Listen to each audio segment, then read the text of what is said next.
Good morning, everybody. Sorry for the delay, technical difficulties, but we are here. It is episode 16 of the Outdoor Cameraman Experience.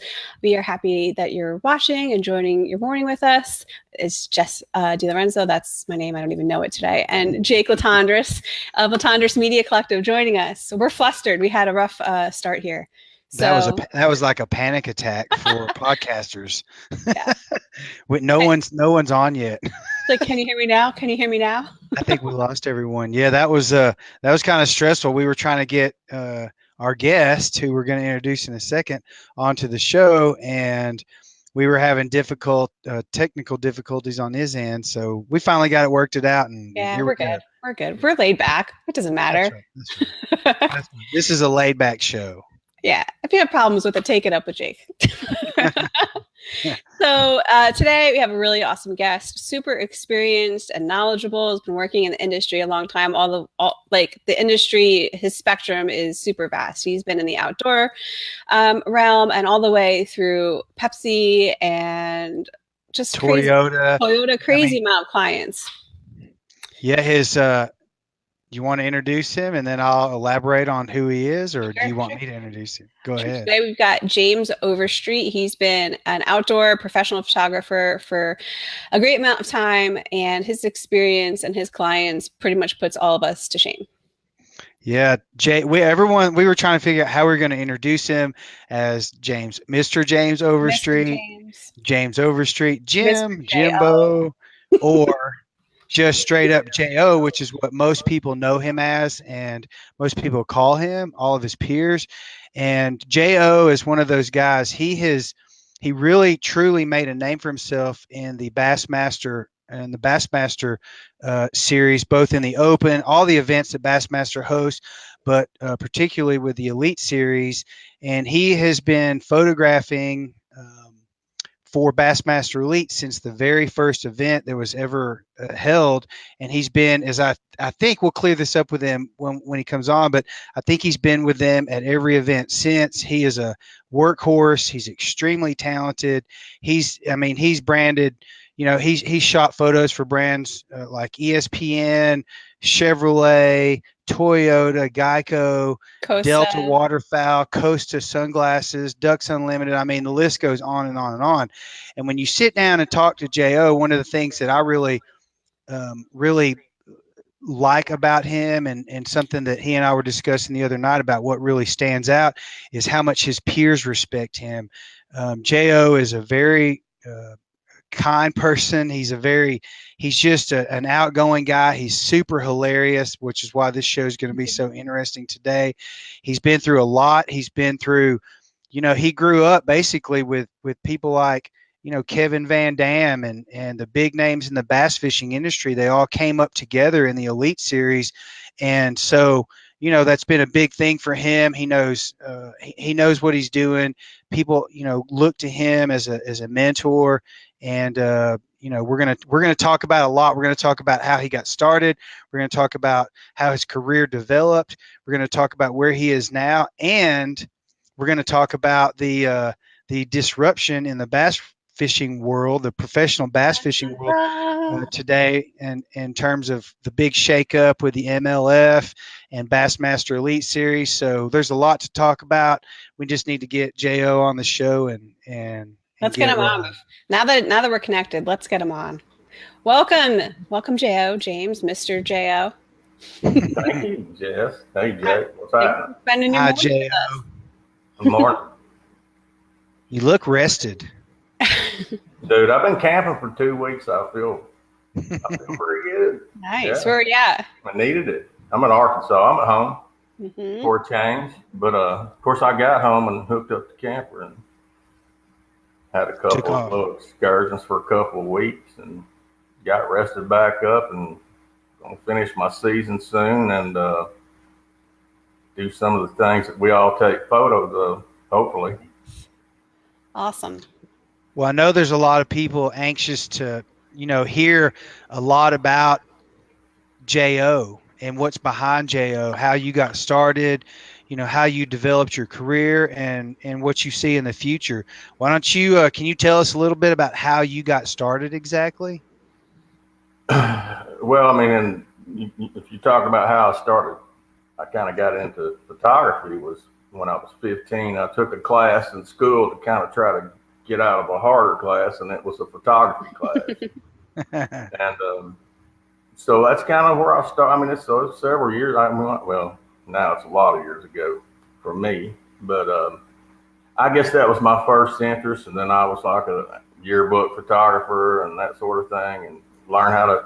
Everything was pretty much black and white then, and so it was all, you know, you do your dark room work and but like for as a professional, I guess you'd say, you know, I didn't originally get hired on the Elite Series to be a photographer. I owned a construction company at the time, and Steve Bowman wanted somebody to track fish.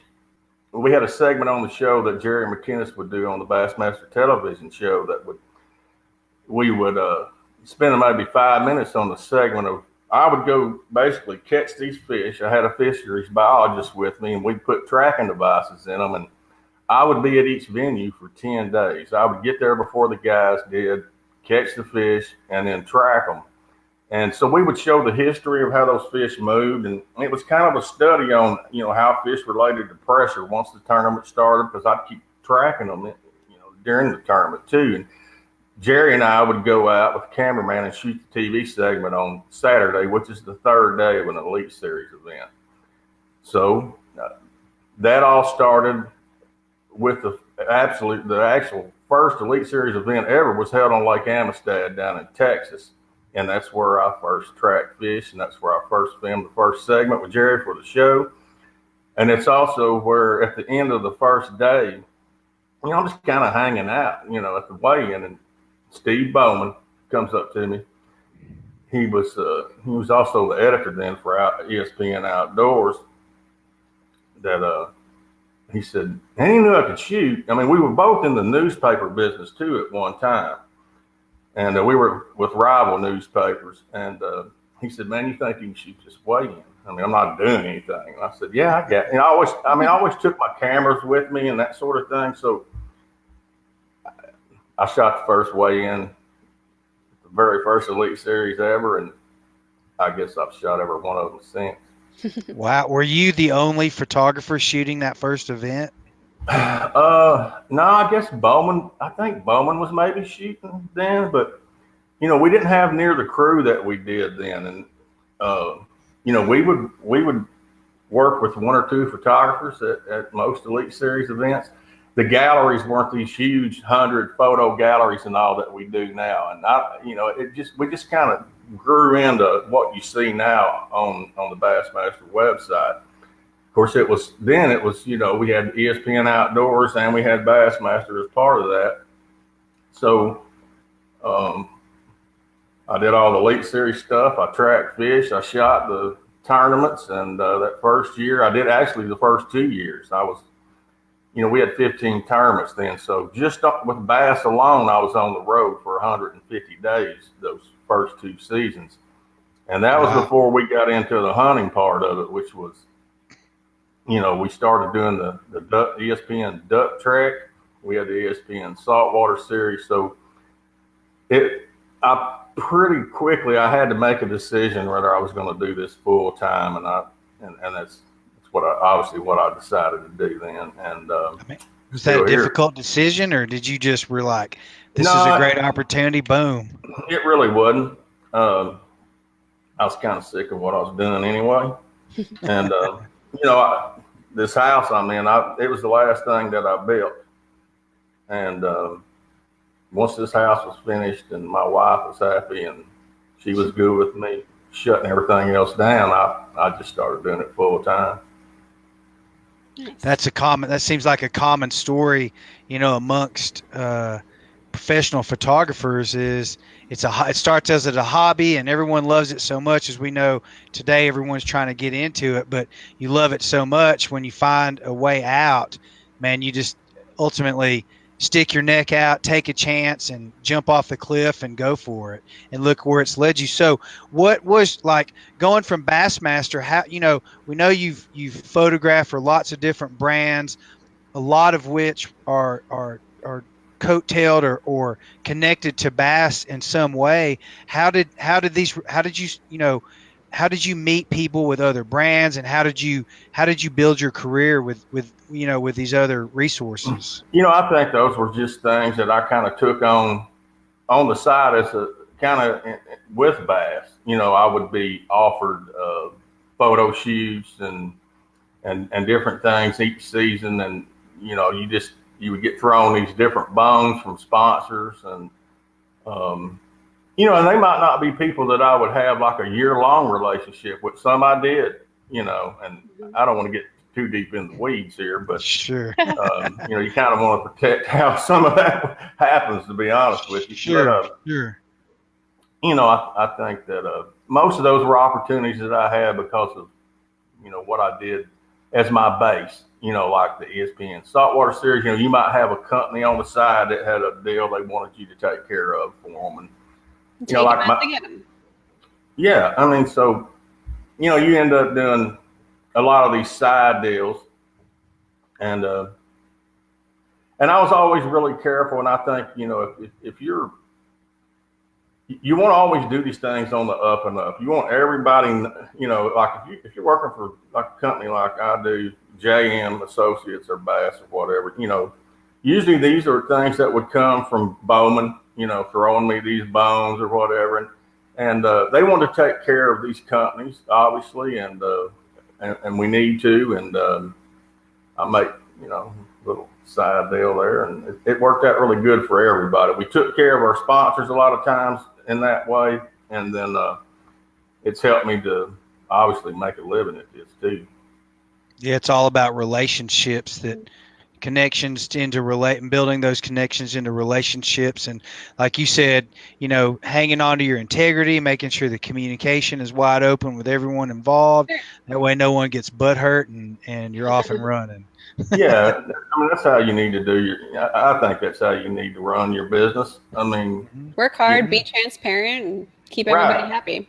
I mean, if you're good enough, you don't have to run around and hide and do these things. If you're easy to get along with, and people like working with you, and I just think that's how these opportunities oftentimes they'll happen. I wouldn't be here if it weren't for Steve Bowman. I mean, I think, a lot of people don't know, but our relationship goes back way before any of this, 35 some years ago. So I have him to thank for pretty much everything that I do now. And JM Associates, they always found a way to include me in most of the things that they were involved in, their franchises and that sort of thing, like Madfin Shark Series. I mean, when you sit down and you try to make a list of these things that you've done, it's, and it's pretty, and it gets kind of broad. And, a lot of these were just maybe opportunities that didn't always just keep going like for a year or two or whatever. Some of them did, some of them didn't. You know how that is. You got somebody, man, say, hey, man, can you come shoot this video for me? But mine just happened to be, I don't know if you call them higher profile, maybe kind of clients or whatever that in our industry. Like Costa, I kind of helped take care of their social stuff. They wanted photos that they could work with on that side, and we did that. Geico was obviously they sponsored our Bassmaster Classics for some years there, and I had one guy that they said take care of this guy with Geico, and that's what you do. Nice. So what would you, if you had to pick one or two standout gigs, whether they were one-time shoots or relationships that you worked on over time, like what would be some of your favorite locations or your favorite shoots that you've done? Well, to me, at the time, I went 20, when I first started doing this, I had probably went 25 years where I never duck hunted less than 55 days a year. And I guided, some back in the day. And so really the duck hunting side of that was my and I tournament fished for 20 plus years. So both those things were just really, and I kind of built my life around being able to have the time to do both those things. And then, you know, to me, it's pretty awesome when you can turn around and also turn the two things you love the most outdoors into a job. Sure. That's why we're all here. But I think the duck trek, honestly, was probably my most satisfying gig that I had. And it went for multiple years. You know, we would start, I used to, and the way I really got heavily involved in the duck trek, me and a buddy of mine, we actually started a duck talk forum years ago that eventually became, I guess, the second largest duck talk forum in the world. Wow. I was administrator of that. Me and another fellow, we kind of got that going and built it up, built a pretty large membership. I mean, some of your old buddies are on there, Jay. Like I remember Cooksey was always hanging around there. Jim Poe dropped by every now and then. I mean, so I got to know people from all over I guess, every flyway eventually on my forum. And that's how we put a lot of the duck trek together. It's basically a follow the migration series of stories.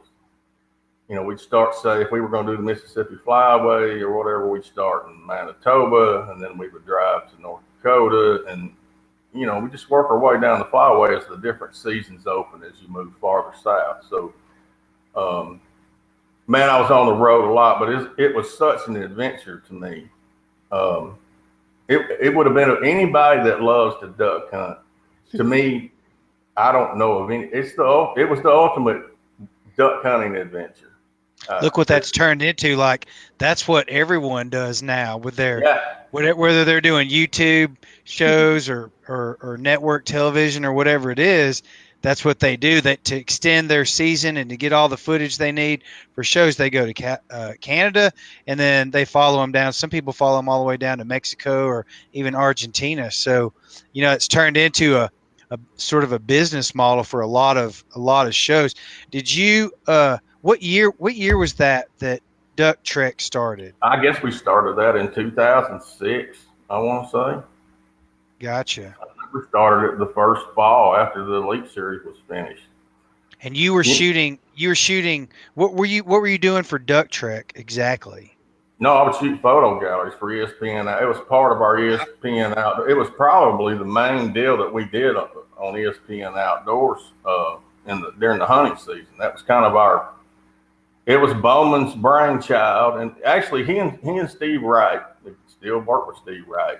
Great, I mean, one of my best friends, and I think one of the best writers in the country, in the world, actually, outdoor writers. They published a book, Arkansas Duck Hunters Almanac, and it's basically, that was kind of we just broadened that out to a more of a nationwide deal. You know, they took off traveling all these different places in Arkansas to do their duck book, and we just took off to Canada and worked south with what we did. It was just a bigger version of that. Mm-hmm. And I thought it was pretty creative, man. I mean, I thought, you know, we got together on it. And we're like, you know, the hardest part about doing all that is the budget for that. Is if an individual want to go out and do it, I mean, just think what it would just cost just to travel that much.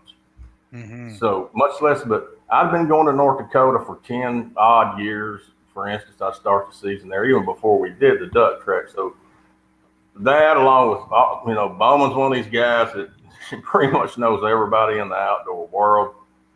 You know, between Bowman and I, my duck talk forum, you know, we would find legit people to hunt with.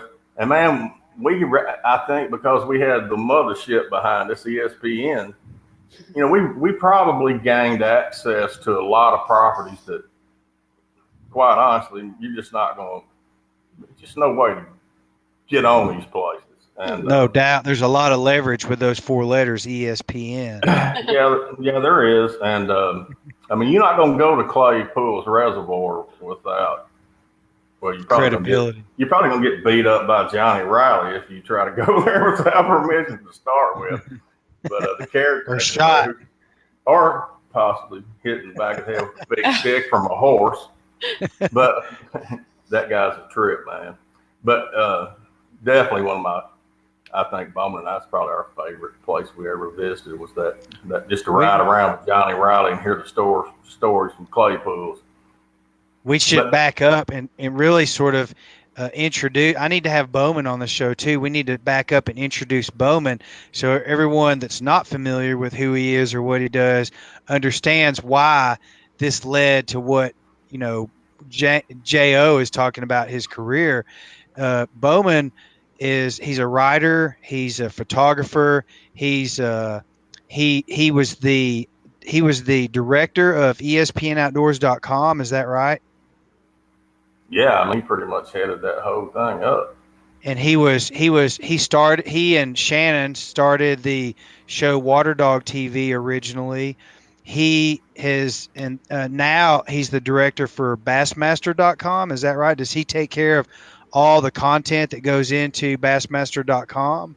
Yeah, I mean, during the tournament period, he and Jim Sexton, they'll pretty much take over that during our tournament period. And he's the guy that runs the show. He's the guy that tells everybody, you know, you're going to be with this guy, you're going to be with that guy. He makes sure everything gets done. And, you know, we got several people in our crew, and there's a lot of things that have to come together every day. And that plan, you know how it works, Jake. You're there. That changes every day, and somebody's got to orchestrate all that. And Bowman's the guy. He hires and fires and can't even imagine the logistics, the coordination behind that operation. Yeah. So, plus he's out there shooting too, and he's actually a very, very talented photographer, but his writing skills is really one of his specialties. He wrote, like J.O. said, he wrote the Duck Hunter's Almanac, and that took off and has led to different things. So anyway, the background to all this that J.O. is describing, and he keeps saying Steve Bowman, that's who he is, and that's where all this connectivity comes from. Right. We're going to have him on the show too, for sure. Yeah, he'd be great. I mean, man, his history in the outdoors is crazy. I mean, unbelievable. You know, and we have a really pretty incredible connection to how we met, how we ended up working together. You know, how many times I was with him when he would have a career change moment decision to make, like when he left as outdoor editor of the largest newspaper in the state to go to work for JM and then ESPN Outdoors. I mean, we were fishing together. I mean, so I guess, you know, he's just kind of drugged me along with him along the way. And for good reason. Well, you know, I'm part of a team that he's put together, and man, it's our team that I don't know how you could replace anybody we have, actually. So, you know, I talk about this all the time on a lot of our shows here, and to a lot of people that I talk to in the industry about, or even my employees at my bar. I tell them all the time, you know, look, we're not doing this right. This is a team effort. This isn't about you, or me. This I didn't know you own a bar, man. I didn't know you own a bar. I do. We'll have to talk about that later, and you'll have to come out here to visit. The oldest bar in Fort Collins, right? The oldest bar in Fort Collins, but stop by. Anytime, please. But you know, the point is that I tell people, and especially my employees at the bar, I go, if you want to know, I should invite all of you guys backstage to a Bassmaster event, because while, you know, it's like everything else, there's a lot of monotony and a lot of redundancy and a lot of, you know, everyday activities that go on, a lot of issues you have to deal with, putting out fires and this and that. It's one of the most professional groups of people that I've ever been around and worked with as a group. And when you show up, you know, I work for JM as a video camera guy, but it's all like this family. And it you know, it took me a while to feel like, you know, starting to open up to people and get to meet people like yourself and build these relationships. But everyone does their job. You show up, everyone's got their assignments, everyone's got their anglers, everyone's got their boat drivers. You go out and everyone gets it done. And that's how this whole Bassmaster thing, which has been really the largest, I mean, the biggest event and the biggest entity in the outdoor space. And that's how it gets done, because everyone does their job with professional attitude and everyone's experienced. And so, you know, being able to pull a team like that together says it all when you've got 150,000 people watching Bassmaster live, during the classic or whatever it is. They're going to the photo galleries. Everyone's waiting for Jo to post pictures and an article about, who was in the lead or how someone in the lead blew the lead or whatever it is. And these photos tell the story. And that's what this whole thing is about. So, it's something that I'm very proud to be a part of. I'm just a very speck on the planet, compared to the big picture. But at the same time, I'm really proud to be a part of this team. And this is going to lead us into some more discussion about the future, because there's a lot of loyalty involved, and there's a lot of people within this family that stick to their guns and are going to move forward with bass in the future. And I think we need to talk about a little bit later, but I would like to talk about who your favorite anglers over the past, however long you've been in this business, Jo, who have been some of your favorite anglers to cover, and why, and tell me about your friendships you've built with some of these guys. I mean, I've just got a ton of friendships mixed in with that group of guys. It's going to get emotional, isn't it?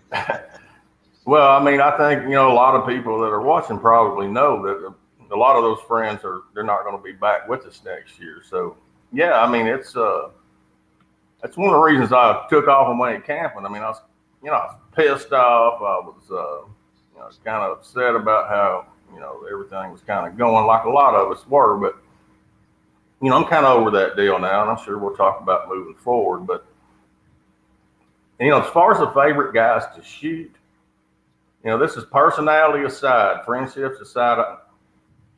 My thing is the action guys. I mean, even in still photos, you see that sense of movement with some of these guys. I mean, these people think fishermen are just, they have this concept of not on our level, but you think about a guy fishing, he's sitting on a 5-gallon bucket in an aluminum boat. Man, these guys are true. I mean, these guys are athletic. I mean, they're athletes. I mean, no doubt. No doubt. This thing is incredibly hard. I don't think people really understand how incredibly hard this is on your body. What these guys, hell, as far as that goes, what we do. Yeah, I was going to say.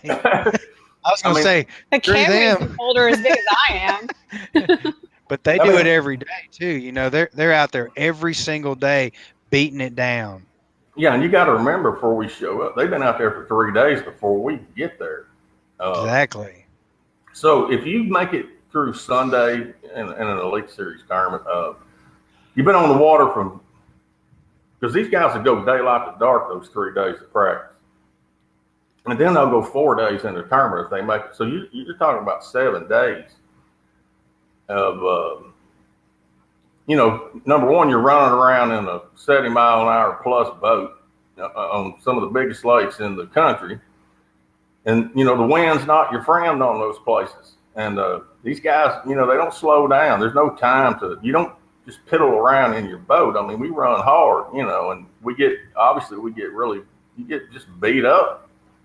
And it's by the end of the season, because I do the opens too. I mean, you're ready to kind of get over that whole deal, because you just really I kind of went there for a while. I was like, I'm gonna have surgery every off season. It's the way it was looking for a while there. And you get stuff fixed, you get rested back up, and you move into the next year. But anyway, back to the guys I like to shoot.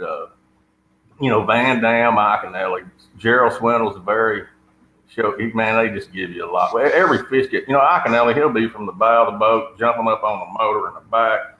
And, you're following all that. I'm sure you've had to get out of some of their ways. I mean, you never know what's going to go on with those fish fight sequences. So those type guys are probably my favorite guys to shoot. And so you like what you're saying, you like the guys that are active and they're giving you something for the camera, because when they hook a fish, I mean, they're freaking in the athletic position, they're setting the hook. Sometimes they're freaking, like if they're poking through mats at Matt or at Barnett Reservoir or something like that. I mean, they're setting the hook with stiff rods and 50-pound test, and they're using 1.5-ounce jigs or whatever it is. And I mean, this is a muscle power fishing event at times, right? Oh, it is, because I've had guys at the end of an event. I run into a guy and I'll shake his hand like you normally would, and they'll kind of wince. I mean, their hands are just destroyed. I mean, especially on those slugfest tournaments where these guys will be in some tournaments, you're catching 50 to 80 bass a day in some of these things, and you look at their hands. I mean, I took a photo of Iaconelli's hands after he won a tournament one time, and I mean, I don't know how you fish with those hands. I mean, they're just torn all to pieces. Raw, yeah. And so. How many times have you guys had like the jigs or whatever come flying back and smash you or your cameras? Hey, I don't know if you know this, Jo, but Bobby Lane, it was either Ross Barnett or Toledo Bend. He set the hook on a 3-pounder or whatever, and that jig came flying out and hit me in the chest. It put a hole in my hoodie, it put a hole in my t-shirt, and it put a hole in my chest. It looked like a 22 bullet hole. I hit the deck. Bobby drops his rod. He comes running back to the back deck. He's like, dude, are you okay, man? Like, he was truly concerned, and it knocked me down. And I held onto my camera, but when I got back to the camera trailer, I pulled my hoodie up and I showed Wes and Carrie the hole, and it literally looked like a bullet hole. And I still have a raised scar on my abdomen. Yeah, it's literally a brand from Bobby Lane.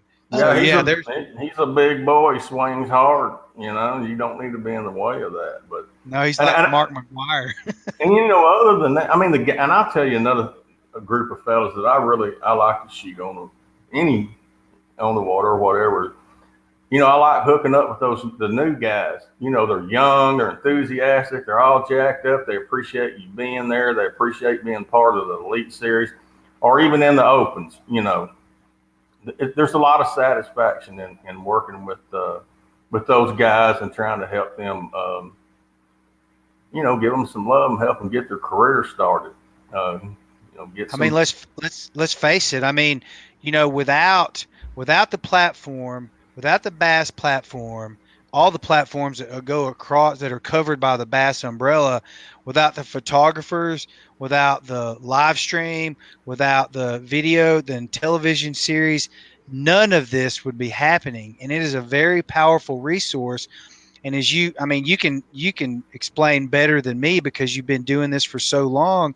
But when a guy moves up into the Elite Series, and up until the recent changes, which we have to talk about, but when a guy moves up into the Elite Series, that's like being on the Olympic team. That's like these are the greatest bass fishermen in the world. They're competing against each other, and the photographs and the videos is what's exposing them to the world. And the platform that Jerry has built and Bass has built and ESPN Outdoors has built has been that is literally the catalyst that has taken bass fishing to where it is today. So, I mean, at the end of the day, we make people famous with our cameras. Is that not true?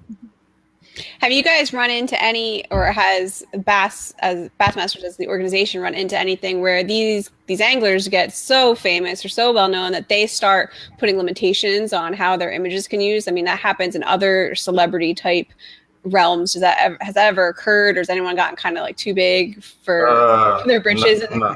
Well, no, I mean that doesn't happen.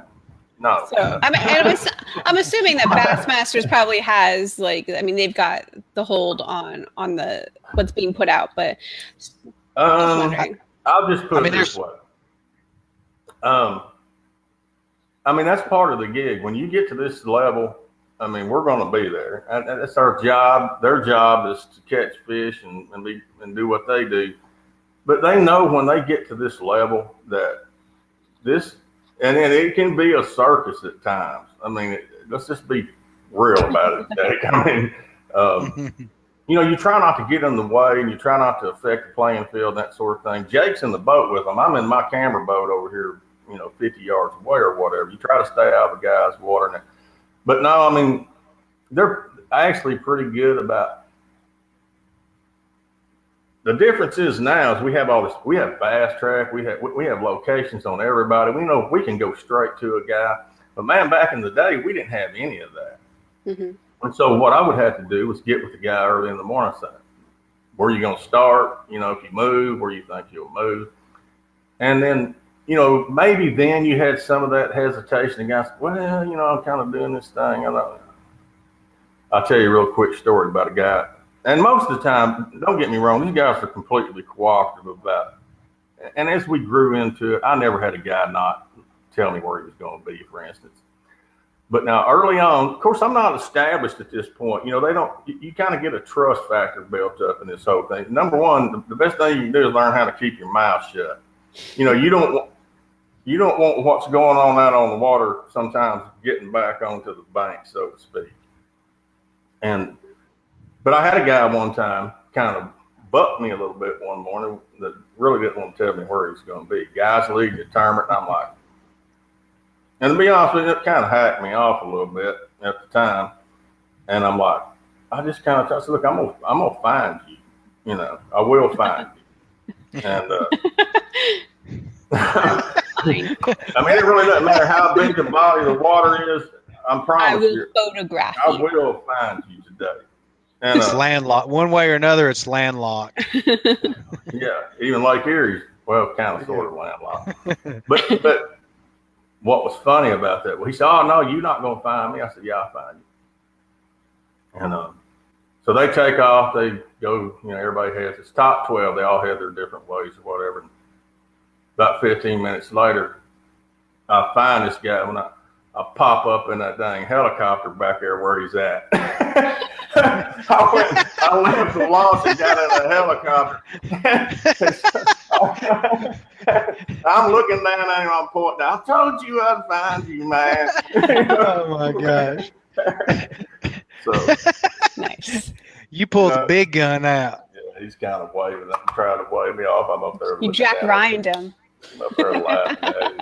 You know, because we didn't have drones or whatever, and last day we'd shoot helicopter stuff a lot of times. And the helicopter's already set up to go, but yeah, I eventually did find him that way. So that was about the only time, though, man. They're good at letting you know what they're going to do. They're not bad about that. Nice. Yeah, so like you said. Go ahead, Jake. I was just going to say, I think there's, like you said, there's trust. And like, even, you know, as a camera guy, when I get in someone's boat, I got to go up to the guy. It's not like I yell across the dock and go, "Hey, where are you going fishing today?" You know, you get in and there's a quiet moment where you say, "Hey, are we going to run far? I need to know because I need to know how I'm going to carry my camera on this, you know, the run out of the takeoff and all that stuff." So over time there's trust. And then like when I came in as a new guy, even though there was already trust because I'm a Bassmaster cameraman, even though I'm a new guy, I still had to like build this. Okay, man, look, I'm not, you know, I know I'm new, but you got to tell me certain things. If there's something you don't want me to film, if you got a sponsor, I mean, some of these guys might fish with a bait that's working that doesn't have anything to do with their actual hard bait sponsor or their hook sponsor, whatever it is. And so they got to be discreet about that stuff. And when you clear that air with them on the boat, as you know, you don't shoot certain products because it conflicts with his business side of things. And then all of a sudden, boom, you don't do that. Everything was clean. And all of a sudden you got a relationship going with, you know, with whoever you're in the boat with. And I think it's important to clarify too, like you were saying earlier, as a photographer, you're in a different boat. You're in a camera boat. You guys are running around either following an angler that you're supposed to cover. If he gets slow, then you get called off of that assignment and you go find someone else that's on a hot spot or something. So there's a lot of moving around, and you got to know, like you said, where they are. You check Bass Track or the 360 app to know where everyone is, but you're doing a lot of running around and you're trying to stay active and trying to find stories in what you're doing out there all day. And people don't realize you guys are sitting out there in the camera boat getting beat down by the sun, the wind, the rain, and all the elements, just like we are. It's not as easy as people think. It's not as easy as just getting your camera out and taking photos. No, because pretty much most of the I don't know, the first 12, 13 years that I did this, 10, 12 years, I always ran my own. I pulled a boat everywhere we went. I didn't use camera boat drivers. And well, when we're on bodies of water that I've never, when I first started, I've never been on these places. And without GPS, I wouldn't be able to find my way back to the ramp because I might be on a guy 30 or 40 miles away. And, you've never ran that lake. So, for me, luckily I was able to do that on my own without, some guy that had local knowledge of the body of water. I just chose to be my own camera boat driver, mainly because I didn't like getting beat up by these dudes. And if there's anybody getting beat up, I was going to beat myself up. And so I didn't have to look over to this guy and go crazy or whatever on him. And I always ran it. I always wanted to be in a certain position. Bowman calls it, and it's a pretty accurate description. I like to fight for the light when I'm out there. And, if you got a guy out there running the trolling motor for you and you're sitting back there in the seat just kind of, hanging, he's going to keep you out. You're going to be out of position a lot and that sort of thing. So I just chose to always just to handle that boat side of it myself. And but it added a lot to what I had to do. I probably could have made it easier on myself in a lot of ways. I could have flew to more venues and that sort of thing, cut my travel time down, but that just wasn't how I wanted to do it. I didn't think I would ever be satisfied with how my galleries would look at the end of the day. I'd be frustrated a lot because I was out of position. And it's, man, you just got to be, you can't get lazy. You have to be in position the entire time you're out there or you're going to miss something. These things happen fast a lot of times. And, you can't put that, you want to put that heavy camera down with that big lens on it, but you just can't do it. You just you're connected to it all day.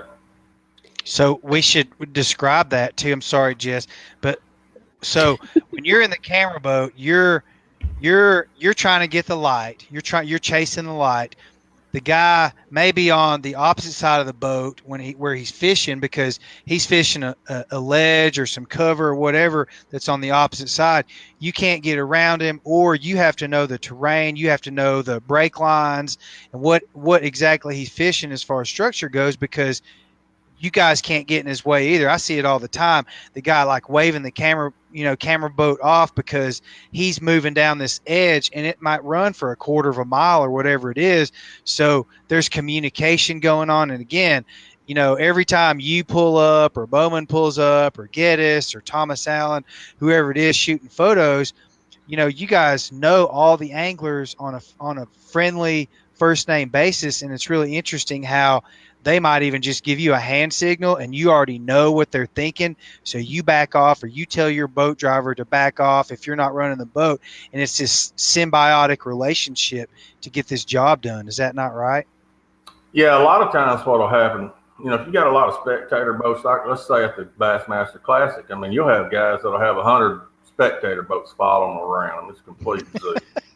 And, but guys like, that usually have big guys, you'll see Kevin, like Van Dam will have, it doesn't even have to be the Classic. He'll have a bunch of guys following him around the entire 4 days or whatever. Iconelli's another one that'll have usually a big flotilla running around following them. And, but Van Dam's, one of the best at directing traffic, so to speak, out there. And he'll let them know, he'll let everybody, he'll let me know, but that's what I tell them. And they know. You work with them after a while. They'll tell you, all right, man, I'm going to go down. I'm going to do this. I'm going to do that. So you can kind of, and then you learn to anticipate, kind of what they're going to do. You can look at your own GPS on the contour lines. If they're working a brake line or whatever, I need to stay out here in 40 feet. He's in 20. He's going to stay in 20, looks like. So I need to stay out there in 40 or 50. It's all just an orchestration out there on the water that it always seems to work pretty good. I don't think we have many altercations with cameramen and fishermen because it's we've all kind of part of the gig, man. Look at that, yeah.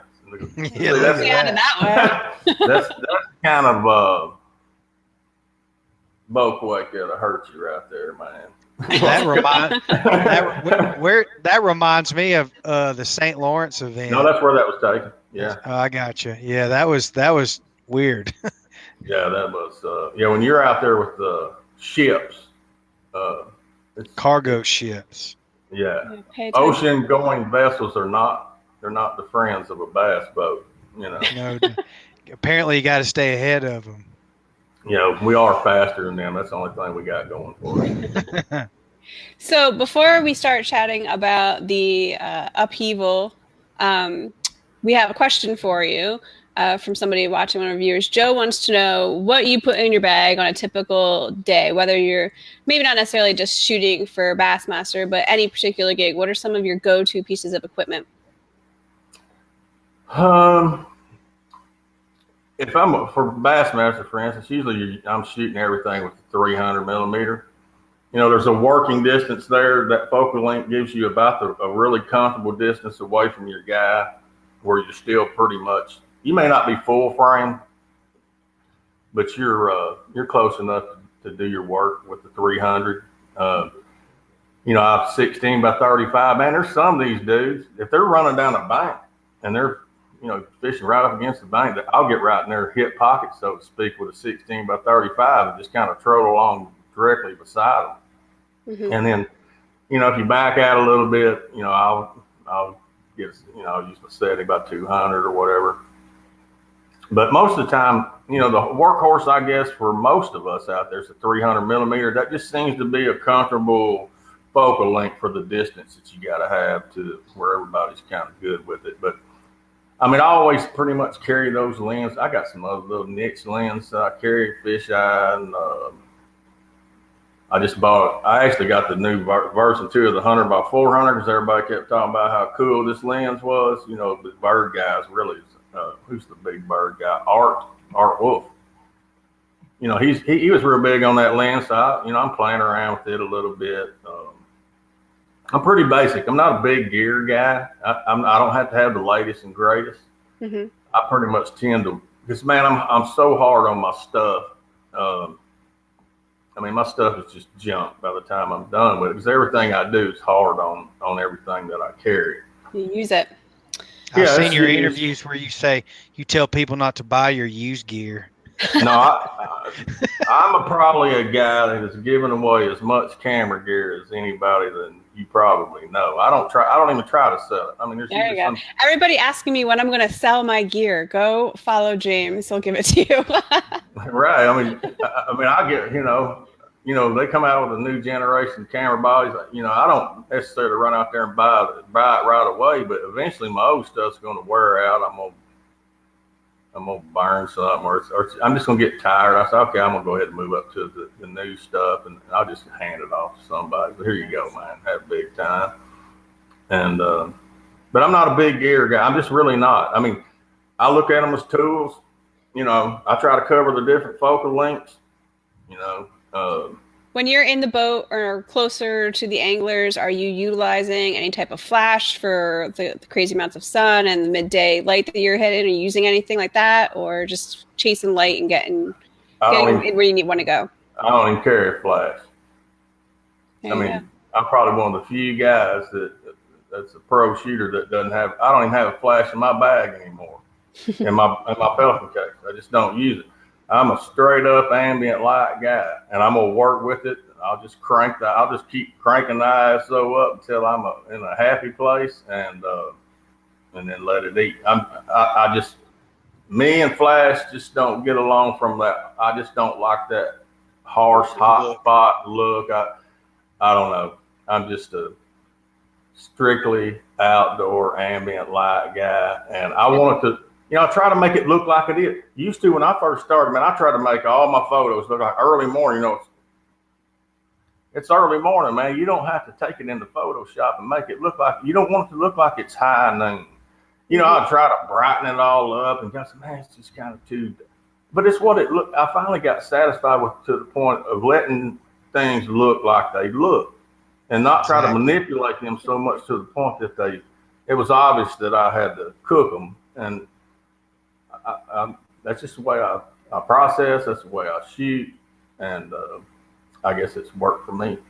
I think that's for first timers or people who are just getting into this. I think it's important to be able to photograph without a flash because you understand the spectrum of your settings on your camera. You can start gauging automatically in your head what settings you're going to use for certain types of situations. So I get a lot of questions. People ask me all the time, what flash do you use outside? And I also don't use a flash outside.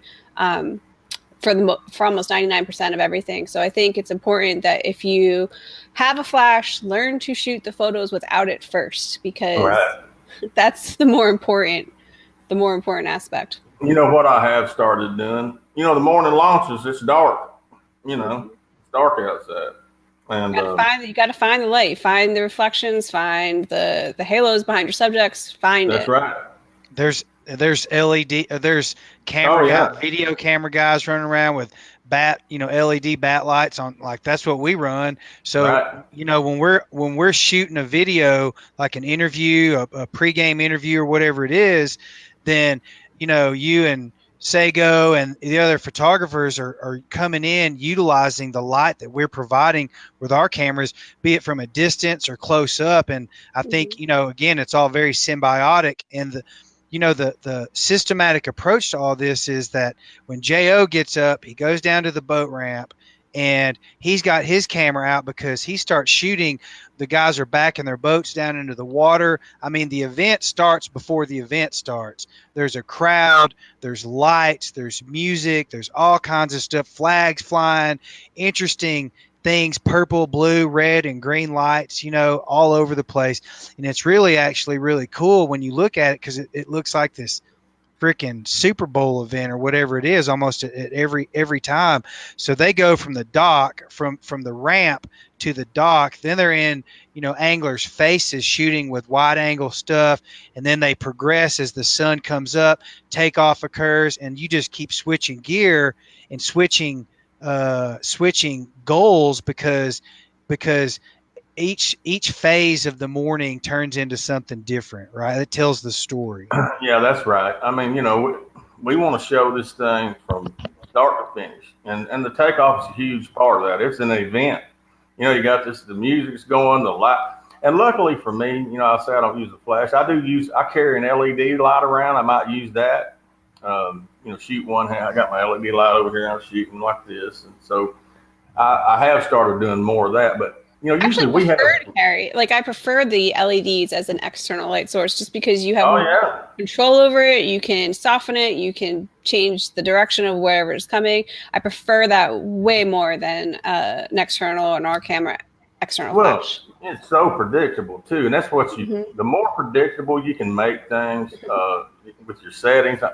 You know, and yeah, you could use your iPhone flashlight. Don't think I haven't forgotten my bat light for my camera, and we're going live, and I'm like, oh crap, I forgot my light, and it's, you know, 500 yards away. So I just click my phone on, put my light on,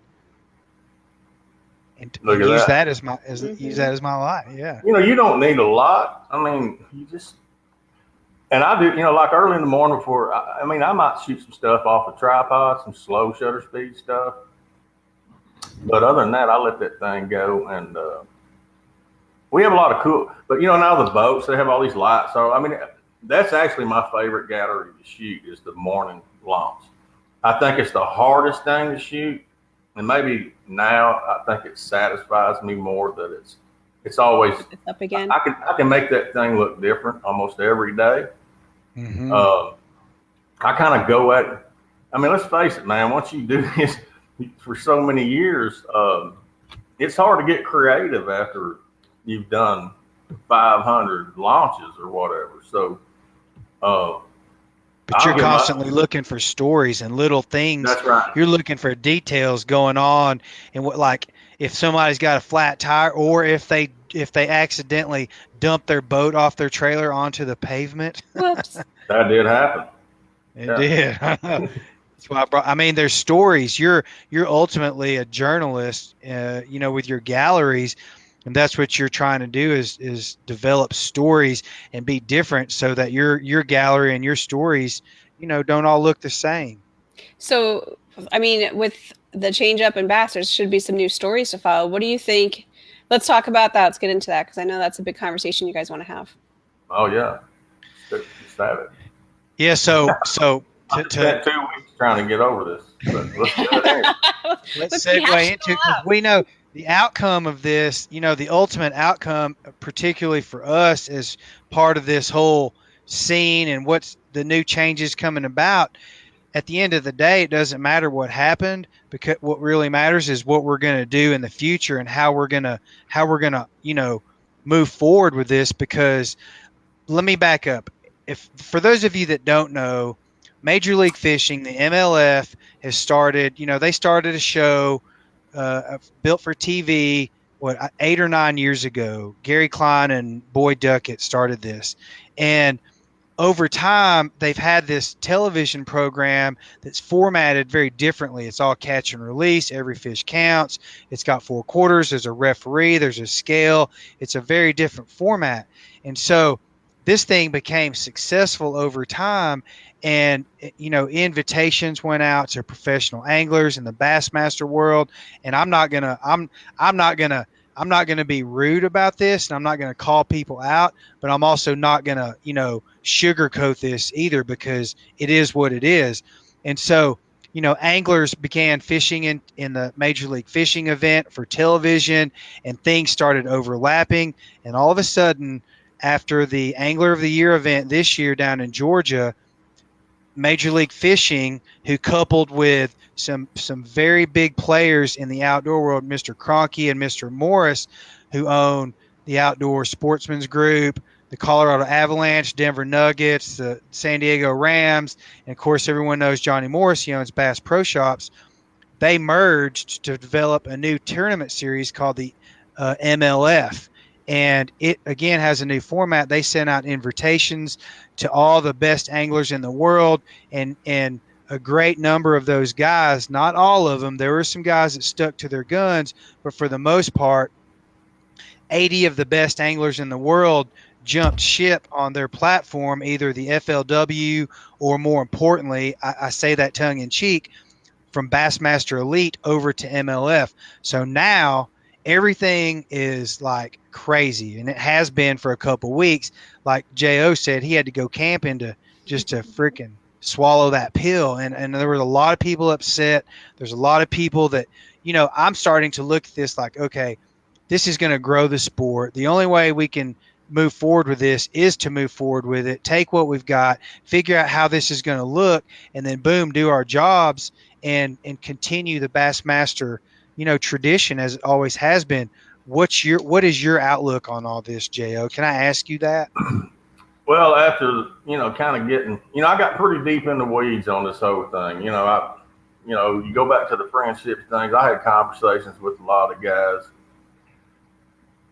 that, unfortunately, you know, you think you can influence somebody, but, you know, at the end of the day, everybody's got to make their own decision. But, you know, once I got past that, I tell you, man, the second camping place that I went to probably pulled me out of that deal better than, I don't know what I could have done to have helped me get on over the hump of the shock of seeing all these great anglers that we've had all these years I've been here move on. I had my camper set up across from a boat ramp, which also happens to be a large tournament facility at this one lake at Greer's Ferry here in Arkansas. Mm-hmm. They had 113 boats. This was the year-end championship for this tournament trail, which is a pretty big tournament trail here in Arkansas. Some of these guys had fished on the tour level, maybe FLW or whatever that was. I knew a lot of these guys. A lot of them are young guys.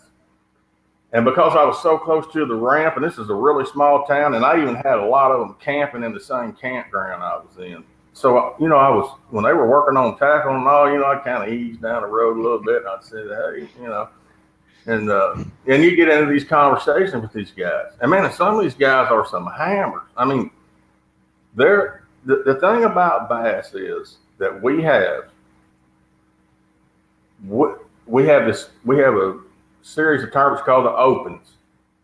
And we've always been a tournament circuit where all those guys that left had to qualify somehow to get to the level of where we were in the Elite Series. And I never used to shoot the opens until about 4 or 5 years ago. I started shooting all the opens, which is probably one of the best things I never would do them. I actually just pretty much would say I don't want to do them. When I finally said I want to do them, it's probably one of the smartest things I ever did, just to reinvigorate kind of my whole deal. You see these guys that are coming up through there, and a lot of them are coming out of college. You know, the college bass deal is so big.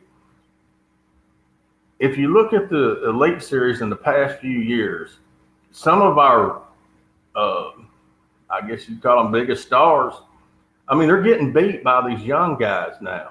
Straight out, these guys are coming in straight out of college, man. You got Jordan Lee won back-to-back Bassmaster Classic. I remember shooting that kid in the national championship back in college when he fished for Auburn University. Same with his brother. And he's never won a tournament in his life other than 2 Bassmaster Classics, which only 2 other people. Yeah, I mean, I'm just saying, it's like there's a whole new dynamic coming up, because Bassmaster platform has Bassmaster High School, Bassmaster College, Bassmaster Open, and Bassmaster Elite. It's like this farm system. It's just like the Major League Baseball, the NFL, hockey, NBA. It's designed the same way, so that it all starts with the youth, the kids, then it goes to high school, and that recruiting and publicity starts coming through that arena. So I'm sorry to interrupt you. I just want to explain that to everyone watching. No, there's this whole series of tournaments that Bass is involved in. We're not just about the Elite Series. We're about creating the next generation of anglers. We're about conservation. And on a tournament level, we got a young man in the Opens now named Patrick Walters. He and Geddes was his teammate at South Carolina. They won the national championship. He's going to move up into the Elite Series, I would think, this year. I mean, he's qualified. I'm about to go to the Table Rock and shoot the Open Championship, but he'll be in it. And those Jordan Lees, those Justin Lucas, the guy just. Brandon Podnick, the last 2 AOY guys are Brandon Podnick and Justin Lucas. Look at their age. Look how they started. They started in Bass Nation. They started in the Opens. They started in the Federation, all connected with BASS. Exactly. So, while talking to all these younger guys that were fishing this team trail, of course, they asked me about that a lot.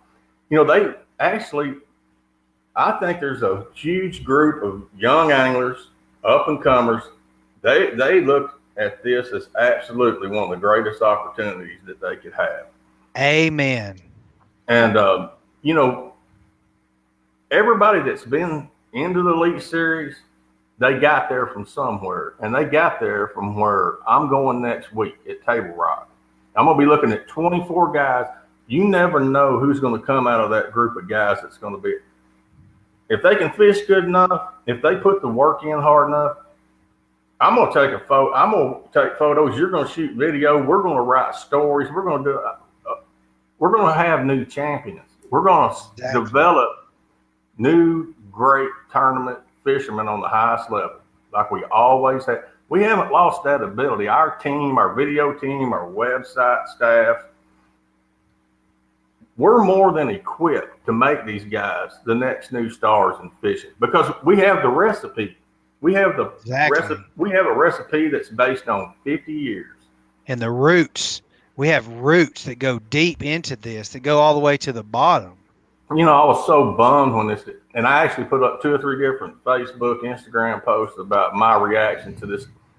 I'm getting asked, am I leaving to go to MLF? I mean, it was just a mess, man. I'm trying to sort all this out, and I thought, well, I'm going to put something out there publicly about, kind of this whole deal.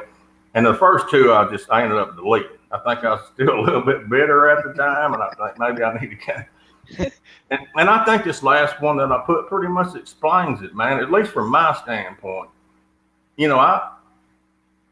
I take photos of the guy holding the trophy at the end of our tournaments. And that's what I'm going to keep doing. I take photographs of champions and now working the opens and their journey to get to there. So what we do is we don't have to change what we do so much as, man, we're going to get to work. We're going to build new stars. It's just going to happen. I'm completely positive about this now. You know, once you get past the shock of it, it's time for all of us to go back. It's time for those guys that are out there that want to be the next Jordan Lee or the Van Dams or Evan or Skeet, whoever those guys are.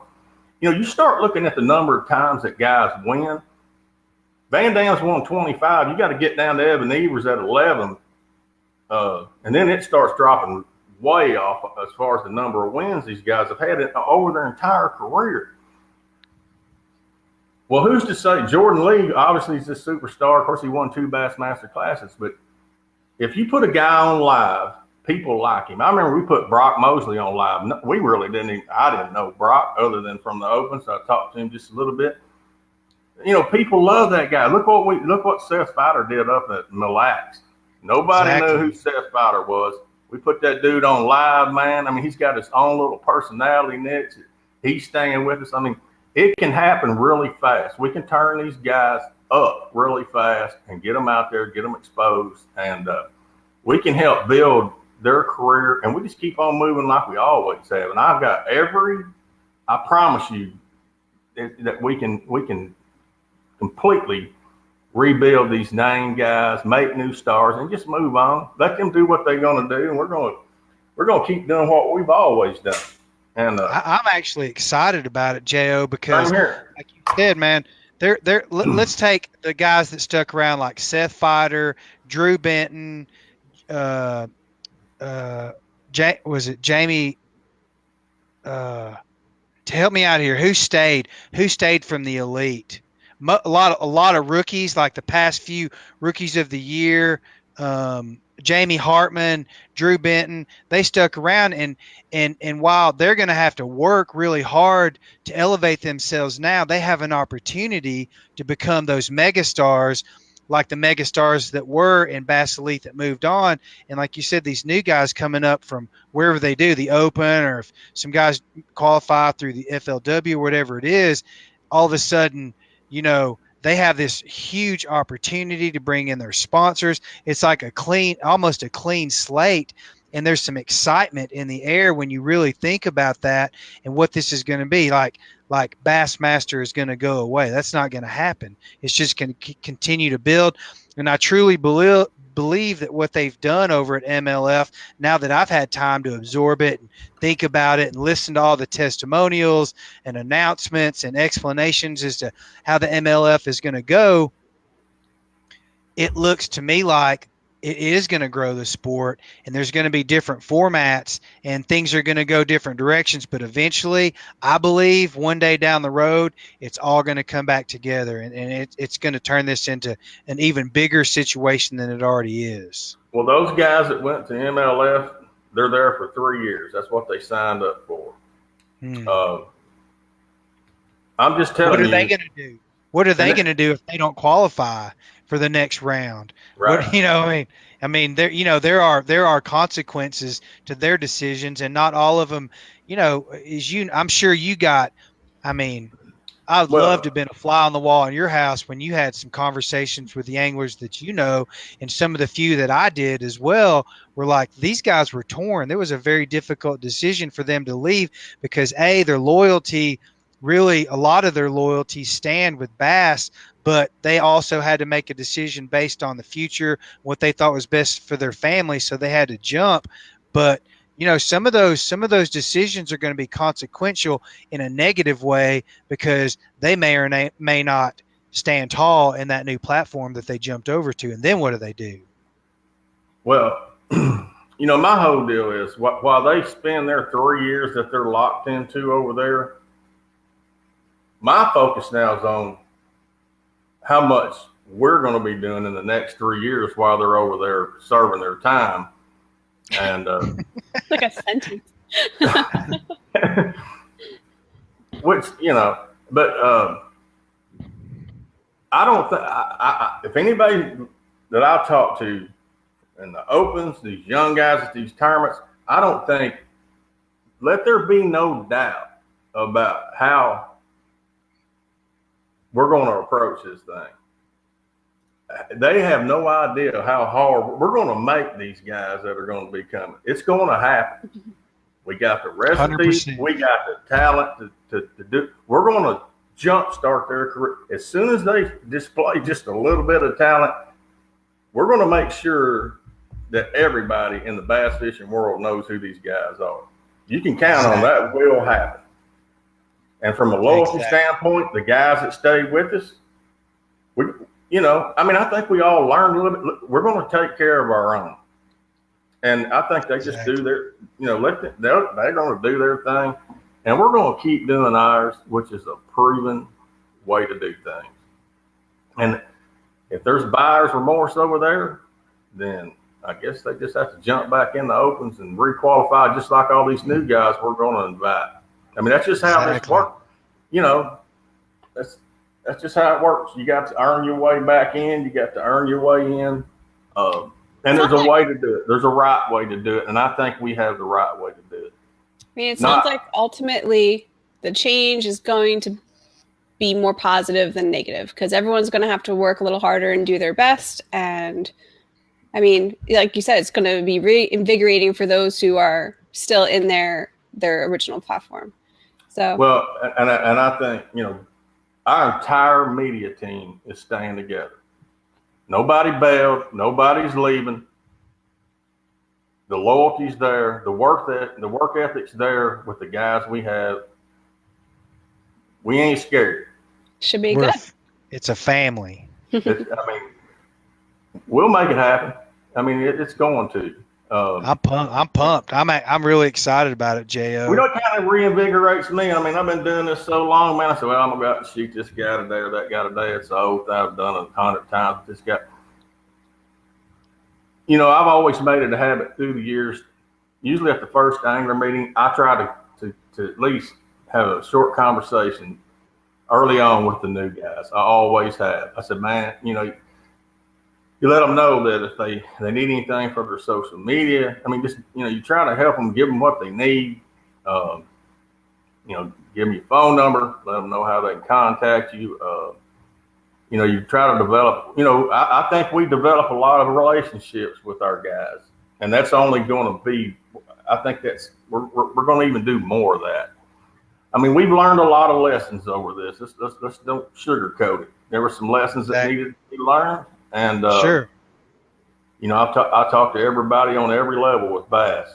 And I think, after listening to Dave Preck the other night on Ike Live, it was an optimistic message. Mm-hmm. It was what needed to be said. It was honest. And that's how we're going to approach it. All right. I agree. The whole thing that initiated this conversation was what you said a minute ago. One of the posts that you made, I think it was on Instagram, where you were holding the blue trophy, and your words gave me chills. I mean, you said things like, I photograph champions, and you have to earn this, and you have to work hard. If you want this, here it is. Come get it.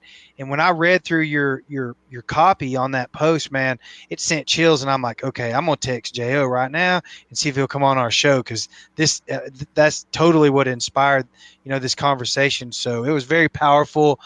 Obviously speaking for the entire Bassmaster bass fishing fan base. Thank you for everything that you have done over your time and your career in the outdoor space, and all the things that you've done. Thank you for being real. Obviously, man, I told you this yesterday or the day before when we were texting. One of the most impressive things for me about you is how your peers respect you, and all the great things that everyone in your circle says about you, which tells me everything that I need to know. So again, J.O., thank you. I know we're running short on time, so we're going to have to run here, but thank you for everything that you've done for the bass world, the outdoor space, and in the duck hunting world too.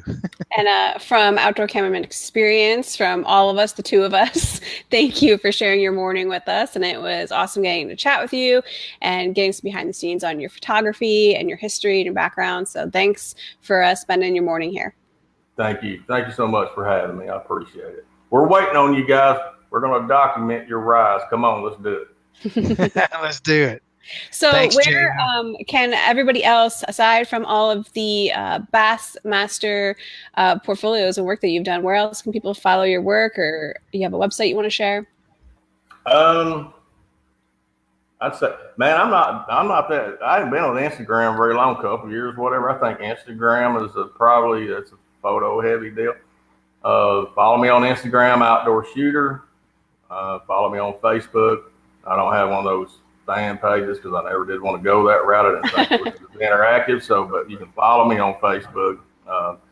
That's probably the best way. And then click through those galleries, man. We need you, and we need you to stick with bass and what we do. And